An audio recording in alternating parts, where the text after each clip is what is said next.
Welcome to Honest Whispers Review to Sell. On this video I'll be reviewing Dragon Ball Z Super Saiyan Trunks Action Pose figure. It was released by Banpresto. I don't know exactly what year. I did try to research this. Unfortunately I have to just go by recollection, just by memory. And I believe I bought this around 15 years ago. So it's about like early 2000s when this first came out.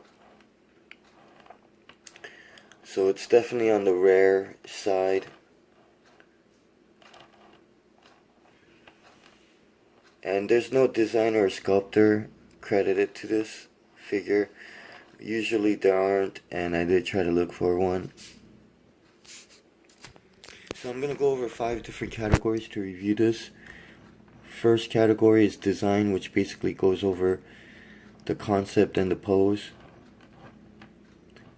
And as you can see, just like what the this line is, it's the action pose figure. On the box it says action pose figure 1 and 2, but there's only one figure.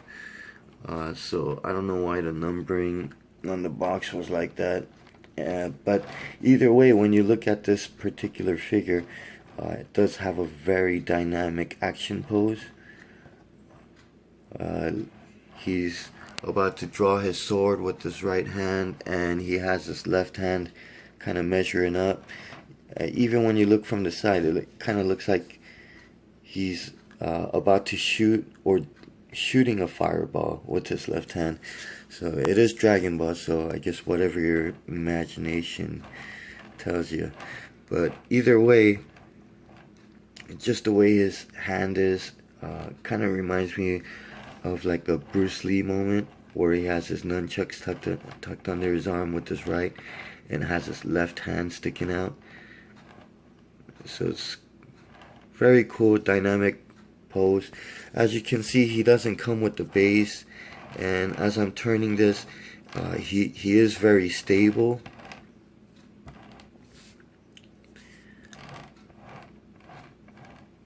And when you look at his eyes, he's actually looking towards the same direction his left hand is pointed towards. So I think that's a cool feature, because I think you can display it, well, I definitely display it in many different angles. And somewhere like right here, this looks cool. Of course, this would be the classic position. And even kind of on the side back, it kind of has gives him a profile face while it still has a dynamic look to it. Or even from kind of slightly angled towards the back, also has a cool dynamic look to it. So I think I'm gonna go ahead and give the design a 10 out of 10. It is one of a kind type of pose. It is a classic trunk pose as well, so it definitely characterizes the person or the type of character he is. The way he fights and everything, his style, the way he looks. And I personally like Trunks. He's probably my favorite character out of the Dragon Ball Z universe, and at the same time, this outfit is probably my favorite Trunks outfit. So I like this version the best. It kind of has the future Trunks where he first came, when he first appeared in the Dragon Ball Z storyline. So sculpting is the next category, and that basically covers the details, the execution, and even the quality of the molding. So as you can see from the hair, they did use a different type of plastic. This is PVC, and they use like translucent plastic. And as you can see, a lot of details on the jacket, the sword, the handle right there. You can see how it looks, has that leather wrapped around the handle look. Fingers and hand, it's perfectly sculpted, all nicely proportioned. It doesn't get all stubby in certain areas. And once again, the hair is perfect. So just like any angle, it's almost like you could use this as a model and then, you know, do like sketches. So if you have trouble with this hair, you could kind of like angle it in the perception you want. More on the jacket details, you could see that the jacket also is a translucent plastic, so in the light you can see it's a bit see-through, but it has very realistic folds and wrinkles, especially on the arm right there. So it has a very realistic look. Bottom of the jacket is kind of flapping out, so it kind of matches the way his body is contorted or positioned.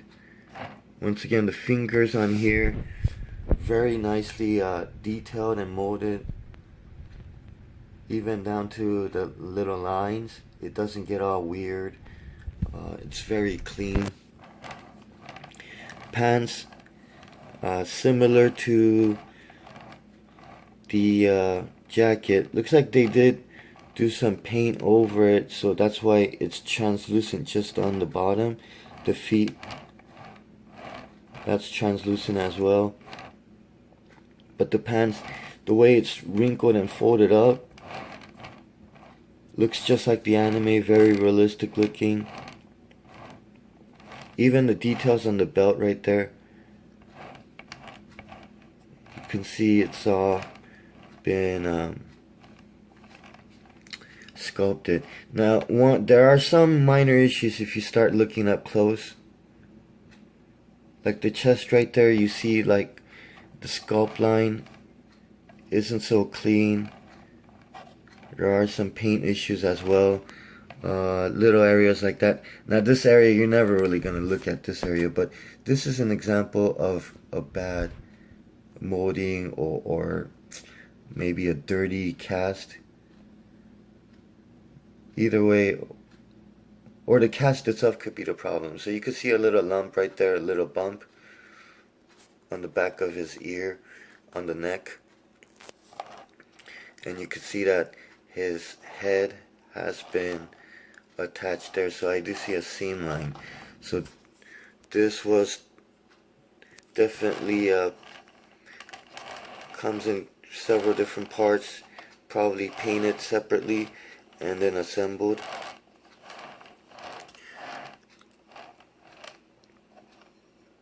And they did kind of thicken the strap in the back right there to kind of reinforce it to make it more stable. But it's very nicely done. You can't really see it on the top. You can see how the blue paint or the blue color of the strap goes through. So the sculpting is pretty much perfect. I mean, other than when you start looking up close and see those very minor flaws and blemishes, I would definitely give a sculpting a high score, a 9 out of 10 on the sculpting. Next category is the painting, and as you can see, there's a lot of colored plastic, translucent plastic. Now there are some tips here on the hair that's kind of darkened, so that's probably painted. You can see the logo right there, over the wrinkles too, perfectly painted. Lines are clean, even on the strap.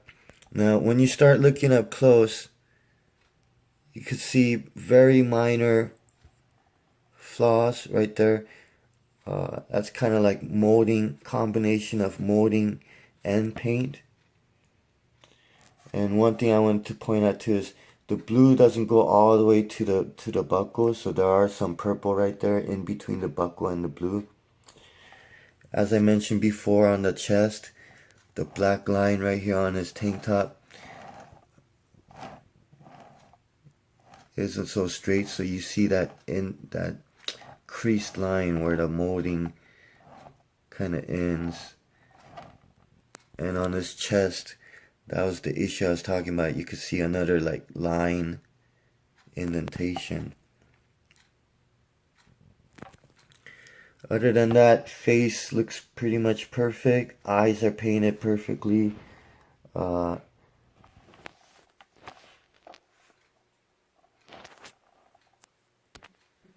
course, he is looking at an angle, so you can't get cross-eyed or googly-eyed on that kind of paint job. Buckle's pretty much perfectly painted. Now, similar to the chest buckle, there is some, if I could get the focus here, you can see some blue right there, a little bit messy, and the silver right there kind of overlapping. Even right there on the top of the belt, you could see some black overlapping onto where the belt is. So when you look from afar like this, you really can't tell now. So this is really looking up close and nitpicking. And as I mentioned before, on the strap, even the sword right here, the sheath of the sword, the blue and the silver, tips of his shoes, pretty much straight lines. Overall, it's very consistent. Quality is high. Other than those very minor blemishes and flaws, I'm gonna give the painting score a 9 out of 10, which is well deserved. The next category is value. Value, when I bought this, I honestly can't remember. It wasn't a cheap figure price, like it wasn't a gashapon, and it wasn't the price of a gashapon, which is usually like $10 or under. This was, I believe, when I bought it, it was $20, $19.99. Right now, for the age it is, I mean, it is pretty rare, but unfortunately, there isn't too much aftermarket value. I have seen used ones on sale for about $25, between $25 and $30. That is including shipping. Of course, it all depends on the condition as well. Might have seen a new one for about like $30, $35.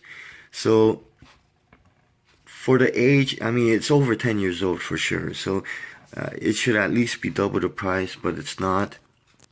So there isn't too much aftermarket value, even though it's a very cool looking figure.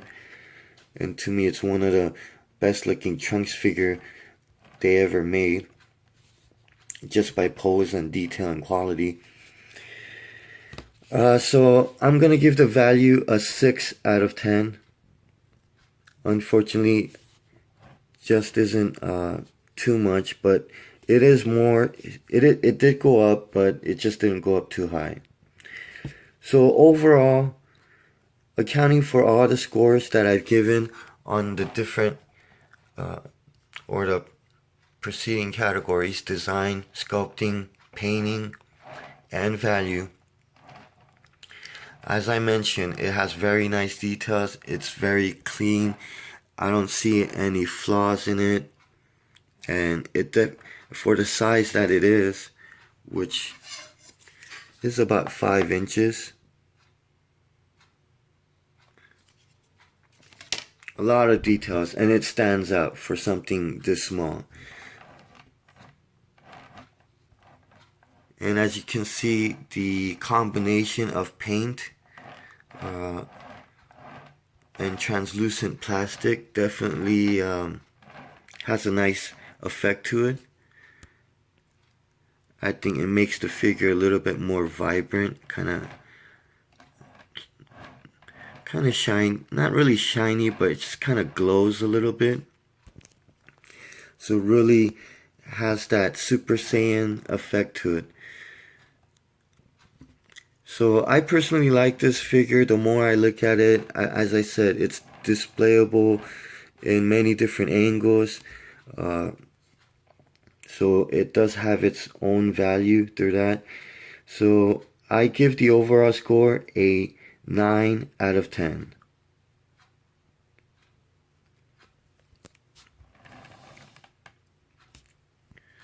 So to recap, design 10 out of 10.